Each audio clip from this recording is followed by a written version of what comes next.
Κάρτι μάθαινε από μας ρε.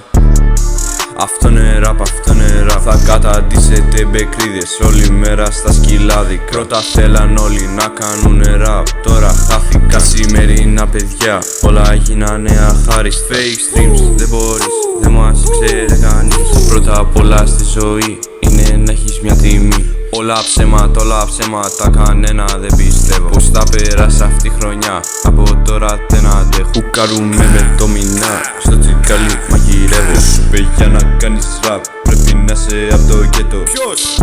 Πίστεψε το και σημάδεψε το. Πρέπει να κάνεις σκληρή δουλειά, δεν φτάνει το ταλέντο.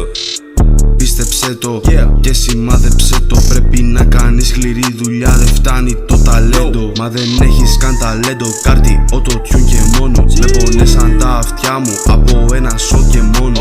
Πλάκα τόσα χρόνια που το κάνεις gatekeeping. Έπρεπε να μην τροπάρεις, σκότωσες παιδιά στο σπίτι. Μάθε από μας παιδάκια πως δουλεύει το rap game. Είμαστε στην κορυφή και κανένας δεν μας λέει πως να κάνουμε χιτάκια που εσείς παρακαλάτε. Απ' το industry να κλείσω για να πάρετε πελάτες. Δεν δουλεύει στη σκηνή το μικρόφωνο από μόνο. Ποιος θα σε καθοδηγεί όταν μείνεις πάλι μόνος? Κόψε φλέβα μη μιλάς, γίνεσαι πιο περιττός. Κάτσε μάθε από μας πως να γίνεις πιο γνωστός.